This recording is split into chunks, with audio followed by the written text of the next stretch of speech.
J'imagine que tu te recules un peu normalement. Oui, avec mon visage. C'est ce que je me dis. Bon matin! Décembre est déjà arrivé. Ça va vite. Ça va très vite. Ça va très vite. On a une vision, hein? Maintenant, on a été instruits sur la vision de notre Église. C'est déjà bon, hein? C'est grandir, produire, instruire. C'est vraiment bien. Non, c'est instruire, grandir, produire. On doit produire, on doit grandir et on doit être instruit. Et j'oserais même dire qu'on doit être capable d'instruire aussi. C'est très important. On s'instruit par la parole de Dieu. On apprend de la parole de Dieu. On a un pasteur qui nous enseigne très bien d'ailleurs. Et j'attends qu'il mette ses écouteurs pour qu'il m'entende pour traduire parce que faut qu'il entende mon rap de ce matin. J'ai tout préparé ça, là, c'est quelques minutes puis c'est fini. Non. Je vais commencer par. C'est bon? Good. Alors, on doit produire de bons fruits. C'est essentiel pour la vie de tout chrétien et pour la foi de tout chrétien. Autant plus pour la bonne santé d'une Église. Un corps fonctionne ensemble, il est uni, mais ce corps, pour marcher, c'est en fait juste le simple fait de marcher, il y a déjà un fruit qui se produit parce qu'il marche. C'est bon et c'est ce qu'il faut, mais ce n'est pas juste de marcher le fruit qu'il faut faire. Nous devons s'améliorer et produire du bon fruit. On parle de bon fruit, non du mauvais fruit.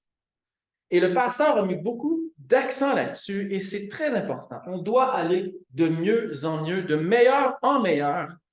Et il a parlé du sceptre la semaine passée. Le sceptre qui nous sommes attachés. Et le sceptre est Christ. Jésus est le sceptre et c'est à lui que nous sommes attachés. Il a parlé d'émonder. Et c'est un concept avec lequel je n'étais pas familier, mais qui était très pertinent. Et on a vu qu'être émondé ici est très important pour tout chrétien. On produit des fruits qui sont un peu plus rapides, si l'on veut, mais il y a aussi le Saint-Esprit qui travaille en nous et qui fait en sorte que nous produisons du fruit maintenant, mais aussi qu'on va en produire plus tard. Et c'est important de comprendre cela. Ce n'est pas parce qu'on a l'impression de ne pas porter du fruit ou du fruit extraordinaire à nos yeux que nous ne portons pas de fruits. Il y a une saison pour chaque chose. Il y a des fruits pour chaque saison. Amen. L'importance d'être émondé et d'être attaché au sceptre, cela fait une bonne fondation pour notre foi. On ne peut pas faire cela seul. On ne peut pas être attaché au sceptre seul. On ne peut pas suivre le Seigneur seul parce que par nos propres forces, nous ne sommes pas capables. On n'est pas capable. On peut faire des choses au niveau physique avec nous. La force que Dieu nous donne. Je suis capable d'aller travailler à tous les jours de la semaine parce que Dieu a doté mon corps de muscles et de force pour lever des charges et une connaissance pour travailler à mon travail, chose que mon patron apprécie grandement. Mais spirituellement parlant, au niveau de notre foi, bien sûr, nous avons un choix à faire. Mais c'est Dieu qui nous donne cette force. Et le pasteur l'a bien dit dans la vision qu'il a expliquée par ces trois aspects, en quelque part dans ses prédications là-dedans, que c'est Christ qui nous donne la force. Il est notre force. Par nos propres forces, nous ne pouvons rien. Et cela est une bonne nouvelle. C'est une excellente nouvelle qu'on ne peut pas le faire par nos propres forces. Parce que sinon, on voudrait se glorifier nous-mêmes. Et on veut déjà le faire. Même si on n'a rien à s'approprier. C'est drôle, c'est drôle. Mais une bonne nouvelle. On est en décembre, c'est pas la bonne nouvelle. Mais c'est le mois qu'on souligne la naissance de notre Sauveur, qui, à travers lui, nous avons le potentiel, la solution qu'il est pour nous d'être attachés à lui. Christ, c'est Jésus, le Christ en passant, c'est le Christ étant le rôle que Jésus entreprend, qu'il prend, qu'il fait. C'est son rôle pour nous. Et la bonne nouvelle, c'est que pas qu'il est venu en décembre, mais à quelque part dans l'année, Jésus est venu, il est né, Dieu est descendu sur cette terre, il est né, et par lui, nous pouvons produire de bons fruits. Amen. Aujourd'hui et dans le futur, pas juste dans le présent, on n'en a pas juste produit dans le passé, mais on a le potentiel d'en produire plus tard. C'est tout grâce à Jésus, notre Sauveur. Pas n'importe quel Sauveur. Notre, à nous, c'est notre Sauveur. Mais c'est merveilleux. À la race humaine qui ne mérite absolument rien, qui a tout fait pour rejeter le nom de Jésus, qui a tout fait pour s'éloigner de Dieu, Dieu a pourvu pour la solution ultime à remédier au péché. C'est Jésus, c'est Christ, et c'est à Noël que les chrétiens ont célébré sa venue sur terre. En tant que chrétien, ou dans le monde chrétien, Noël est un temps de grande, c'est une fête, c'est festif. On célèbre beaucoup dans le monde, si on parle de pas chrétien, c'est beaucoup d'alcool aussi. Mais pour les chrétiens, c'est une célébration. On souligne. On passe du temps en famille pour certains, mais pour d'autres, c'est aussi un temps de solitude. Un temps où ils sont seuls. Un temps où ils aimeraient célébrer avec d'autres, mais qu'ils sont seuls. Il ne faut pas oublier cet aspect. Mais c'est un temps où tout le monde sait que quelque chose de spécial est arrivé. Très spécial. La venue de notre Messie. On offre des cadeaux à Noël. C'est le fun, on offre des cadeaux parce qu'on a reçu le plus grand cadeau. On donne des cadeaux. Nous, on a reçu la vie éternelle. Christ, qui est la réconciliation. Notre réconciliation avec le Père, avec Dieu. C'est par lui que nous avons accès au Père. Il est la solution parfaite. Parfaite à nos péchés. L'agneau pur et sans tache. Seulement lui pouvait remédier ce qui avait été brisé. Cela est Noël pour les chrétiens. Mais qu'est-ce que Noël pour Dieu? C'est quoi Noël pour Dieu? Une très bonne question. J'aimerais qu'on prenne un temps d'arrêt ce matin. La Bible nous enseigne, arrêtez et sachez que je suis Dieu. Alors, avant de commencer la prédication, j'aimerais qu'on ferme nos yeux. Qu'on puisse mettre de côté toute distraction. Se laisser s'émerveiller envers Dieu. Se rappeler sa grandeur, se rappeler sa fidélité.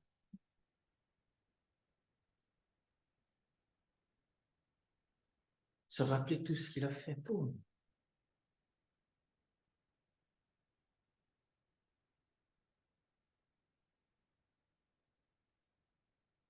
Le Saint-Esprit présent ce matin.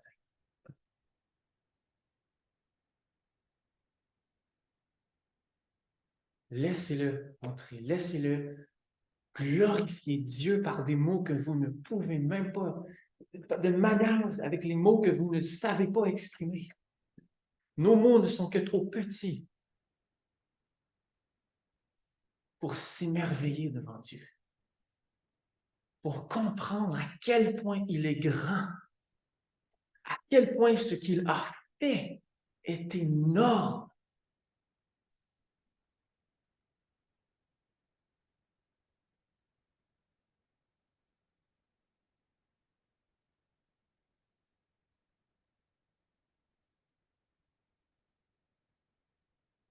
Père éternel, merci parce que tu aurais pu juste nous laisser tels que nous étions. Mais à travers toute l'histoire, tu as préparé un chemin pour nous. Tu as préparé et tu as pourvu la solution ultime pour que nous puissions venir à toi. Le sacrifice ultime. Seigneur, merci pour ta parole qui nous enseigne à tous les jours, à toutes les heures, à toutes les secondes, à toutes les semaines, Seigneur. Merci parce qu'elle nous est accessible. Remplis-nous de ton Saint-Esprit, Seigneur. En ce temps de Noël, où on se prépare à fêter Noël, qu'on puisse comprendre encore plus qu'est-ce que Noël pour toi. Seigneur, merci. Merci pour qui tu es. Que ton nom soit glorifié, Seigneur, ce matin. Que ton nom soit exalté ce matin. Au nom de Jésus. Amen.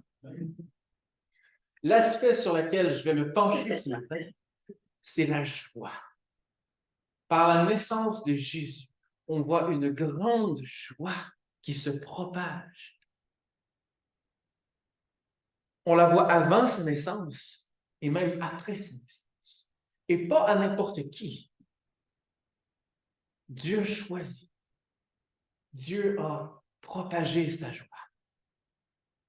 Alors, Noël est un événement qui apporte une grande joie. C'était la réponse aux promesses que Dieu a faites. Un sauveur vous sera né. Un sauveur vous est né. Notre sauveur, et je le répète, notre sauveur, mon sauveur, votre sauveur, il est né.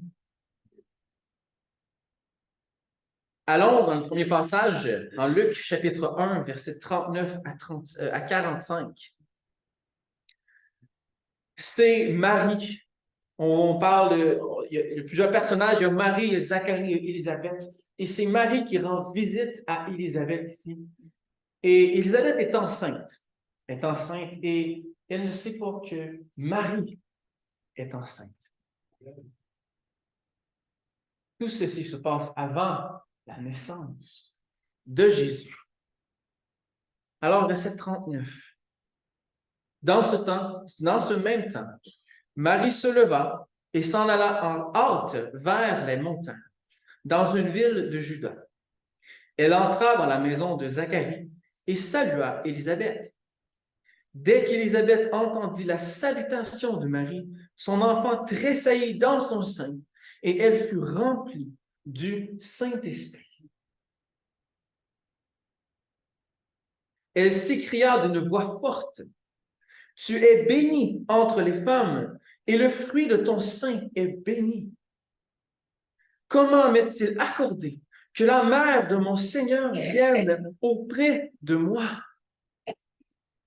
Car voici, aussitôt que la voix de ta salutation a frappé mon oreille, l'enfant a tressailli d'allégresse dans mon sein. Heureuse celle qui a cru, parce que les choses qui lui ont été dites de la part du Seigneur auront leur accomplissement. Marie, et je vous rappelle ici que Marie est tombée enceinte par l'œuvre du Saint-Esprit. Ce n'était pas par l'œuvre d'un homme. Le fait qu'elle tombe enceinte est un événement divin. C'est un miracle. Personne ne le sait. Elle risque de se faire lapider parce qu'elle est enceinte et rares sont ceux qui vont croire qu'elle est tombée enceinte par Dieu. C'est impossible. Aux yeux humains, c'est l'impossible. Élisabeth, par l'œuvre du Saint-Esprit, le sait. L'enfant, dans son sein, tressaillit de joie, d'allégresse. Il est joyeux. Oh, il y a quelque chose qui s'en vient. Et ça, c'est pas la digestion qui travaille. C'est pas... Non! L'enfant qui n'est même pas né le sait. Empli du Saint-Esprit, elle s'écrie à voix haute. Elle est heureuse. Elle est remplie de joie parce que son Sauveur s'en vient. Il est en chemin. Pas encore là, mais il est en chemin d'arriver.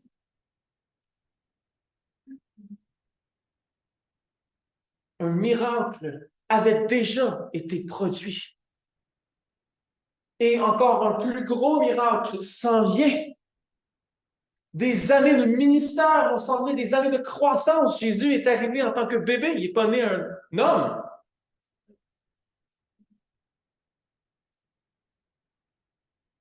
Mais il va grandir et devenir un homme qui va changer, amener un changement sur terre, percutant. Un changement tant attendu, pas le changement que les Juifs attendaient d'avoir. Les autres, ils s'attendaient à avoir un héros de guerre qui les délivrerait. Mais Jésus est venu en tant que guerrier spirituel. Oh, qui délivre encore aujourd'hui. Mais qu'est-ce que Noël pour Dieu? Est-ce la venue d'un prince charmant qui nous délivre du péché? Est-ce que Jésus a... Non, je n'irai pas là. Mais est-ce que Jésus... Il est venu. Jésus est venu. Et sa venue partage la joie de Dieu. Remplie du Saint-Esprit. Élisabeth s'écrie de joie sans que Marie n'ait à dire un seul mot. Elle savait que son Sauveur était dans le sein de Marie. Oh, que les promesses de Dieu allaient s'accomplir. Et cette promesse s'accomplit. C'est accompli. C'est un enfant miracle.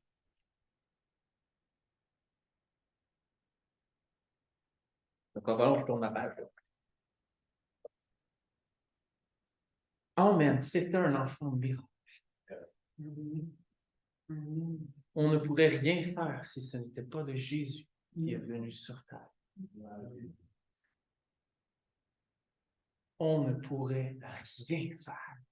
Notre ruine ne pourrait pas être remédiée. C'est lui l'antidote. C'est lui qui nous sauve. C'est un événement de grande joie. Dieu était joyeux. On voit dans la Bible que Dieu peut être en colère aussi. D'exciter sa colère, ça se fait. Mais Jésus ici a excité la joie de Dieu. Et quelle joie cela était! Cette grande joie, une joie profonde.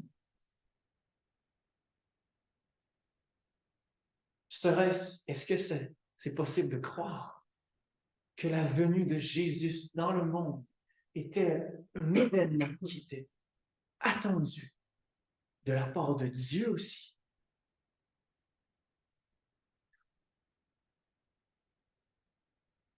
Bien sûr, Jésus est venu. Il est venu au temps parfait parce que c'était le temps que Dieu a choisi. On voit également la joie reliée à la naissance de Jésus après sa naissance.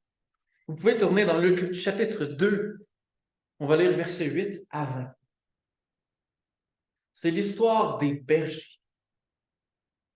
Les bergers qui ont été des témoins de la joie de Dieu. Oh, et quel spectacle cela a dû être pour les bergers. Verset 8 du chapitre 2. Il y avait dans cette même contrée des bergers qui passaient dans le champ les veilles de la nuit pour garder leurs troupeaux. Et voici, un ange du Seigneur leur apparut, et la gloire du Seigneur resplendit autour d'eux. On peut déjà s'arrêter là. Moi, je me pose la question,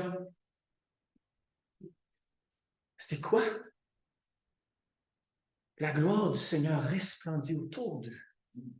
Est-ce que c'était visible? Est-ce que c'était une lumière resplendissante? Et la gloire de Dieu a resplendi autour d'eux.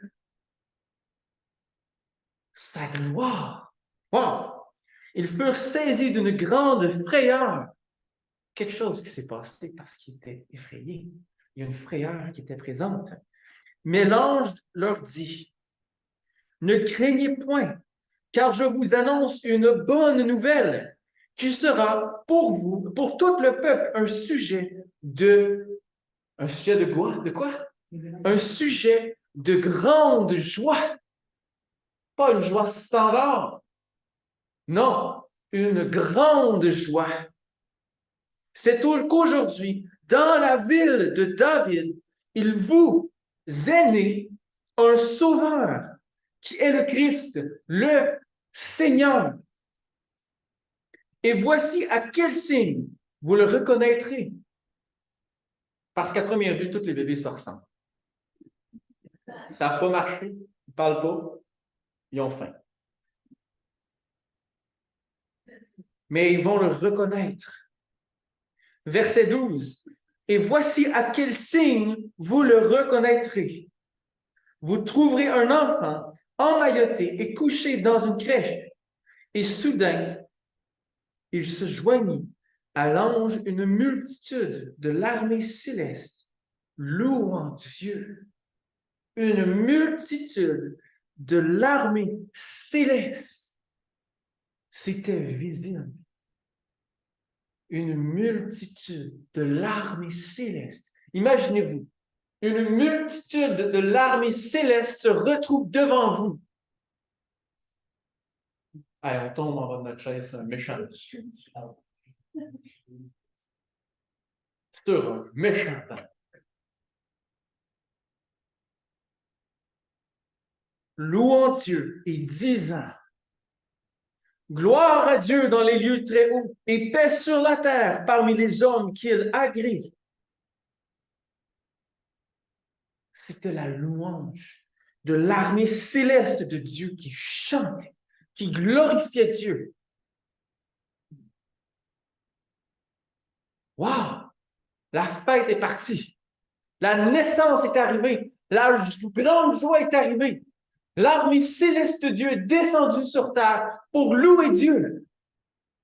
Oh, et ça a convaincu les cœurs des bergers. Ils sont partis, ça n'a pas été long. Verset 15. Lorsque les anges eurent quitté pour retourner au ciel, les bergers se dirent les uns aux autres. Eh bien, on va y aller, nous autres. Ouais, ouais. Allons jusqu'à Bethléem et voyons ce qui est arrivé, ce que le Seigneur nous a fait connaître. Ils y allèrent en hâte et trouvèrent Marie et Joseph et le petit enfant couché dans la crèche. Si ce n'était pas des signes où ils reconnaîtraient le bébé parfait qui est venu, qui est né,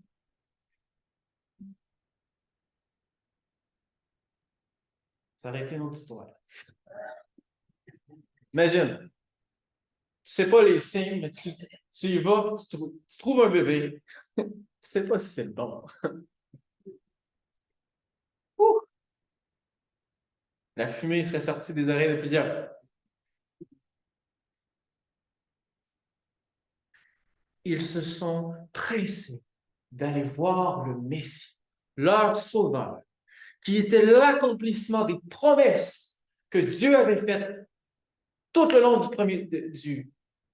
l'Ancien Testament. Les prophéties avaient été répondues. Les promesses avaient été accomplies.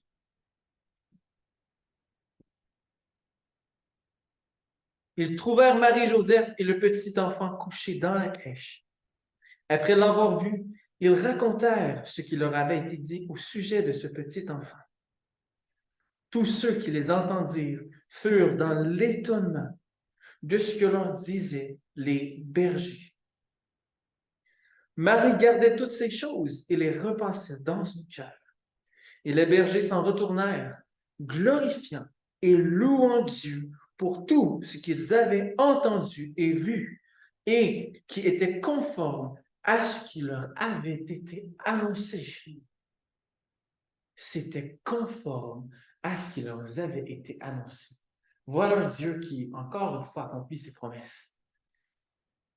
Il les accomplit avec perfection. Les bergers ont reçu ce que les anges leur ont annoncé. Ils se sont hâtés pour y aller. On parle quand même des bergers ici. Mais avant d'aller au berger, j'aimerais encore juste souligner comment ça leur a été annoncé, cette merveilleuse vie.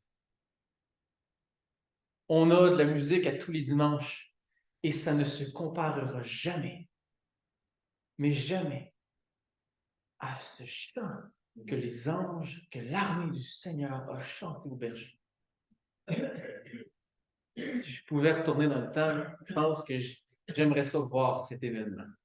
J'aimerais ça voir à quel point Dieu était glorifié là-dedans, à quel point la joie était présente. Wow! Voir l'armée de Dieu descendre et louer Dieu. Parce que la naissance la plus importante de l'humanité, de toutes les âges, était en train de se passer, était arrivée. Par la suite, ce n'est pas juste les anges, on voit qu'ils ont loué et louangé Dieu, glorifié Dieu, mais les bergers aussi l'ont fait. Ils ont vu le Sauveur, leur Sauveur, notre Sauveur, et se sont mis à glorifier Dieu. La naissance de notre Sauveur, de Jésus, glorifie Dieu. Elle glorifie Dieu au plus haut point. Dieu a réussi à convaincre les cœurs des bergers. Ils se sont empressés à y aller. Ils étaient dans la joie. Ils ont été témoins de l'enfant qui était né. Ils se sont retournés, glorifiant et louant Dieu pour ce qu'ils avaient entendu et vu et qui était conforme à ce qui leur avait été annoncé. Ils glorifiaient Dieu.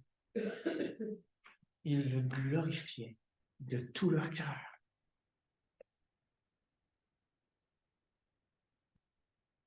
Dieu désirait que les bergers aient voir le Messie, le Sauveur.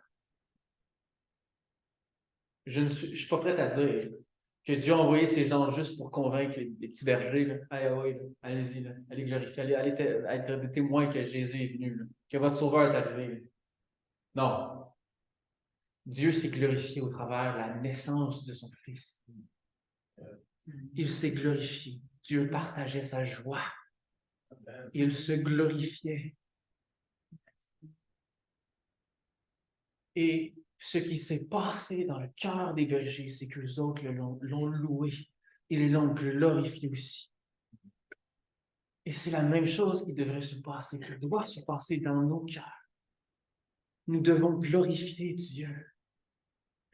Nous devons le glorifier pour la naissance de son Fils sur terre, de Jésus qui est venu sur terre. Laissez-moi revenir aux bergers. Nos chers petits bergers qui gardaient leur petit troupeau.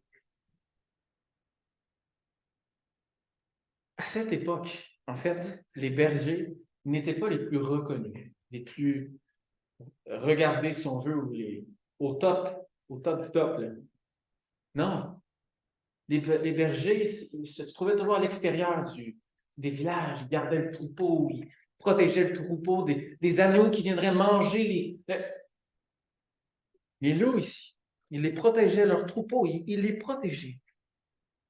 C'était ceux qui, en anglais, c'est the outcasts of society. Ils étaient rejetés. Dieu les a choisis pour être les témoins de la naissance de notre Sauveur.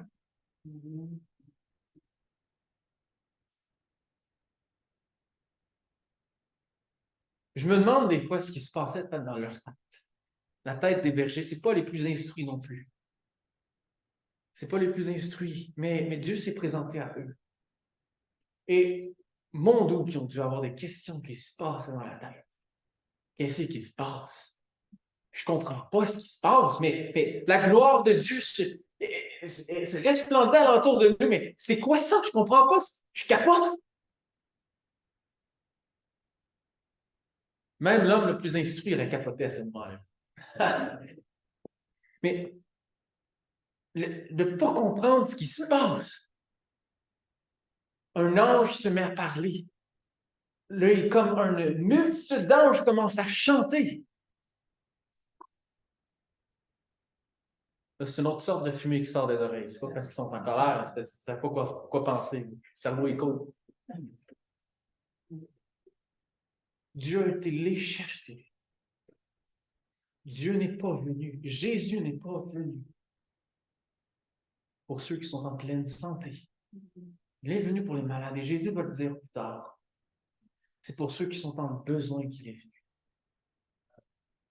Les bergers étaient rejetés. Les bergers.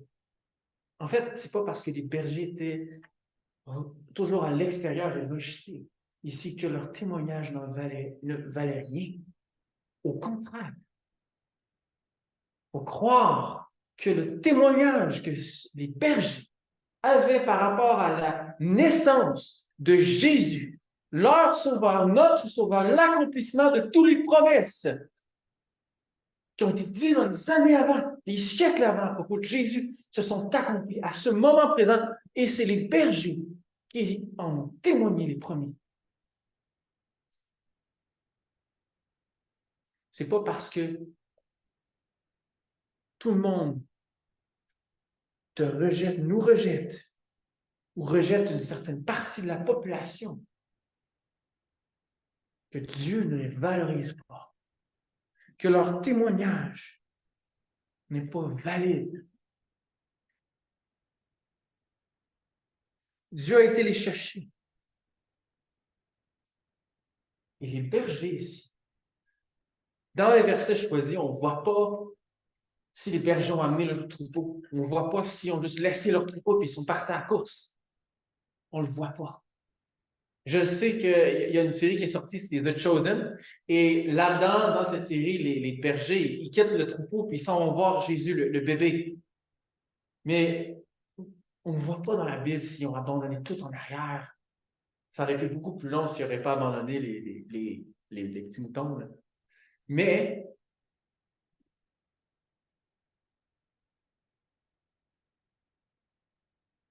peut-être que les moutons étaient là puis ils glorifiaient Dieu parce que le Messie était là. Là, je parle vraiment de travers mon chapeau. Les bergers étaient là. Les bergers ont partagé la joie de Dieu. Une grande joie parce que leur sauveur était arrivé.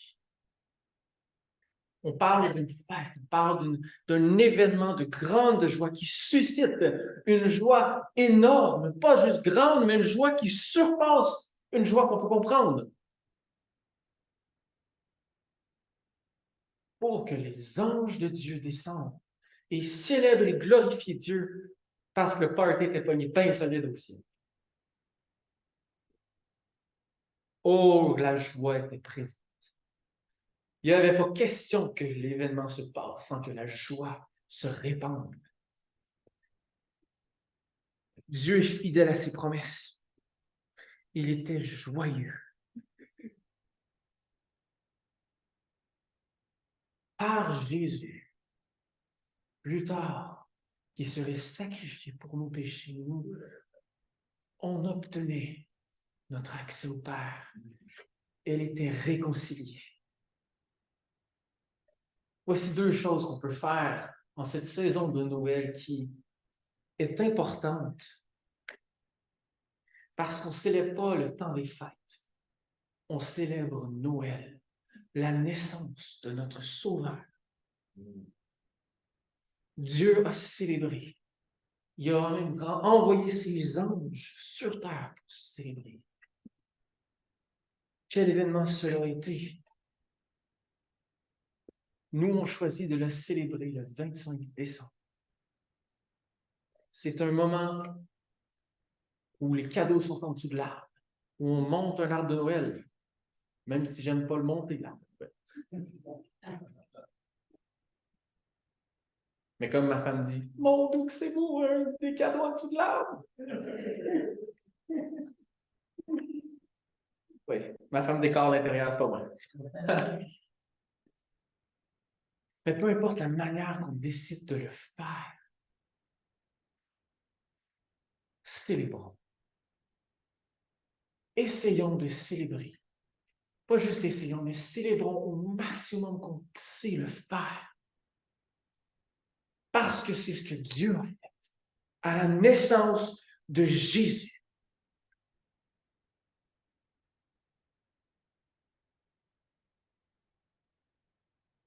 On choisit de le faire le 25, mais on peut le faire. On doit le faire tous les jours. Parce que sa naissance, Jésus n'est pas venu pour être notre sauveur juste le 25 décembre. On n'est pas juste sauvé pour 24 heures. Non.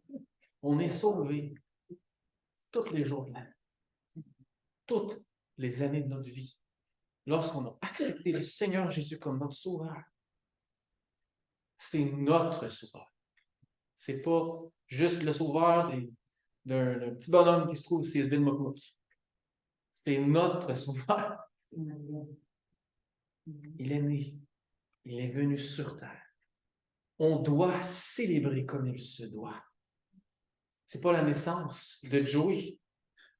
Non. C'est la naissance de Jésus, qui est une pure grâce. Sa venue sur terre est une pure grâce pour nous.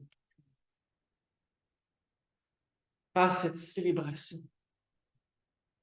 on ne parle pas de se saouler, de boire trop d'alcool. Non. J'ai perdu ma pensée, là. Mais on parle juste de célébrer notre Sauveur, de le glorifier, de l'élever, de donner des actions de grâce si on veut, de bénir d'autres, parce qu'il nous a tant bénis par sa venue.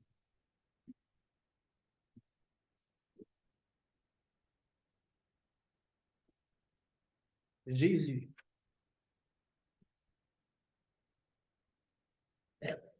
il est notre solution à tous nos problèmes. C'est la solution miracle. Oui, on dit toujours qu'il n'y a pas de solution miracle quand il y a un problème, il faut le traverser, il faut régler, on y va. Mais non, c'est pas vrai, Jésus est la solution miracle dans ce cas-ci. Il est votre solution miracle. Il est ma solution miracle. Autant pour votre pasteur que pour le gars de son en arrière. Il est la solution pour tout le monde. Peu importe de notre mauvais caractère. Peu importe comment on choisit de s'habiller le matin. Peu importe comme la coiffure qu'on a sur la tête. Que j'aille le crâne rasé ou que j'aille une couette. Jésus est né pour moi. Jésus est né pour me sauver. Il est la solution. Ma solution. Amen. Mais Noël, c'est pas juste une célébration, c'est aussi une tradition. C'est traditionnel. On vient célébrer Noël. On a des jours fériés pour célébrer Noël. On est payé pour rien faire. Yeah. On est payé pour célébrer notre Dieu, la venue de notre Sauveur. Même le monde nous paye pour ça. Hey, c'est ça, c'est pas un miracle, mais je ne sais pas qu'est-ce qui est un miracle.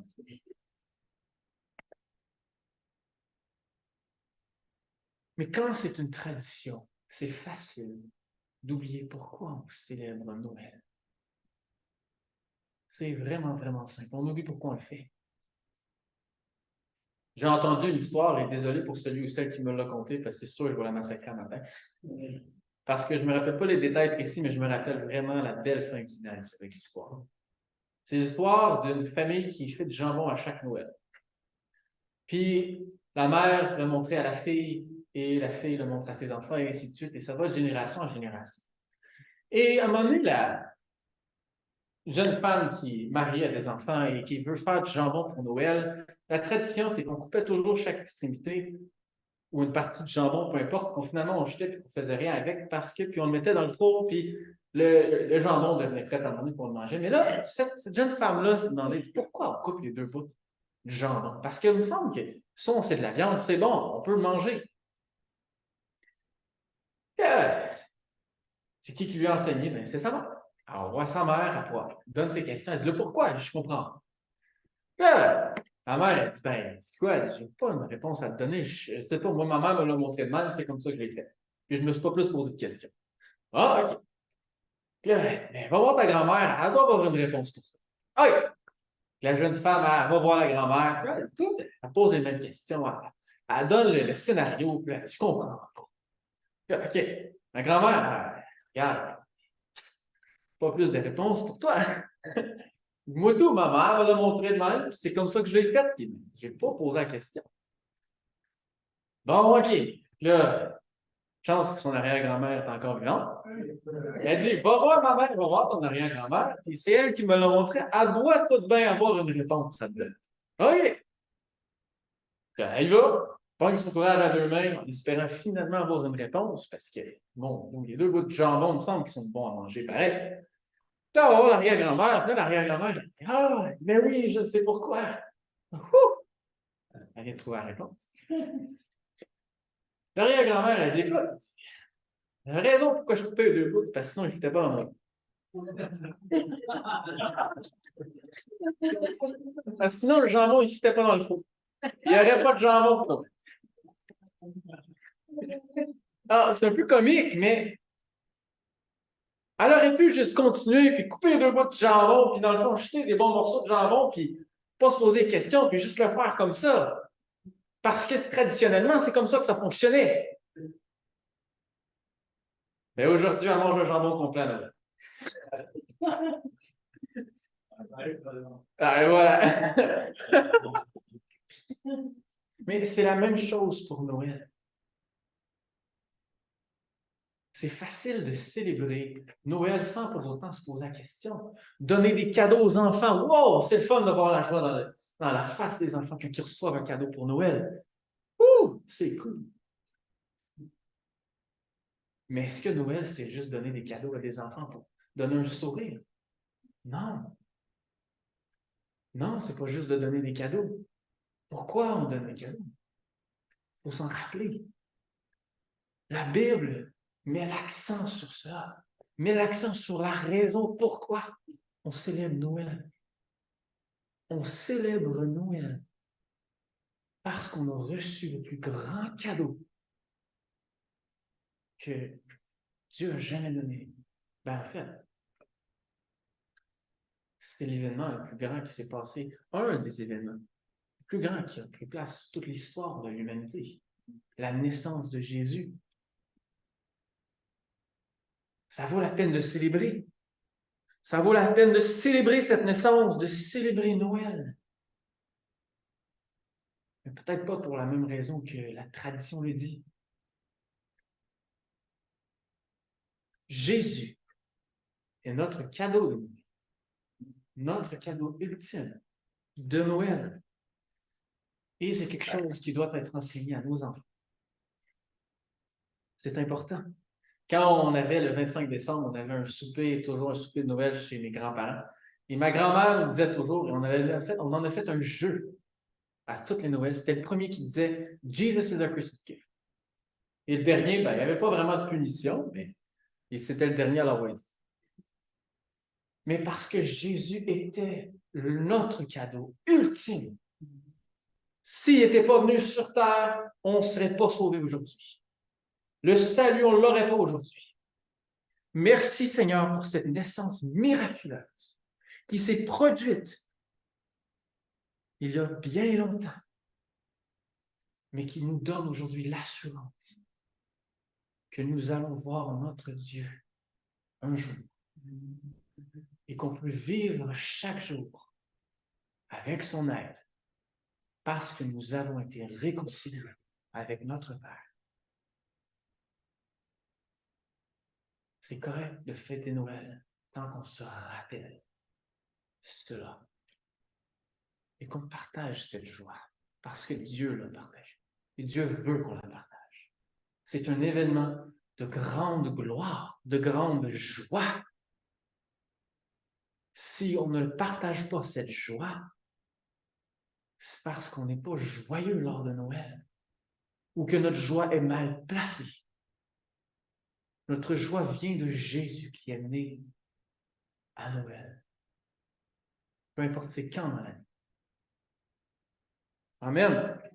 Alors, efforçons-nous en ce mois de décembre qui commence, où la fête se prépare, de se rappeler pourquoi on célèbre. On va peut-être pleurer, puis c'est correct parce que c'est des larmes de joie. On va sauter de joie parce que Jésus est venu. On va chanter les cantiques, on va chanter de joie avec les anges, comme les anges sont venus, peut-être moins glorieux, mais on va chanter à la gloire de notre Dieu parce que Jésus nous est né en ce Noël. Rappelons-nous pourquoi. Le pourquoi, c'est très important. Amen. Amen. Alors, je pense qu'il y a des annonces. Instruire, grandir, produire. Yeah. Rencontre de diacre le 19 décembre sur Zoom à 19h. Soyez pas en retard, soyez présents. Il n'y aura plus, d'études bibliques les mercredis soirs jusqu'en janvier 2024 parce que, comme vous pouvez voir, je mets des souliers de prédicateur, c'est dimanche. Pendant le mois de décembre, une rencontre Zoom vendredi, le 8 décembre, pour tout le monde.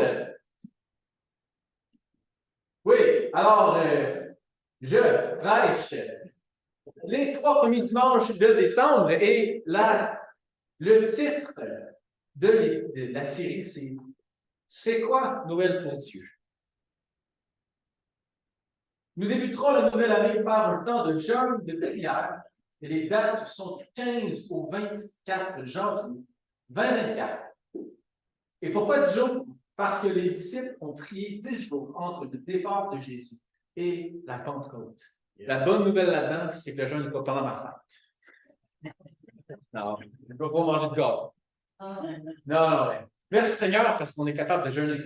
Alors, il y a de l'Église, comme d'habitude, le 24 et le 31 décembre.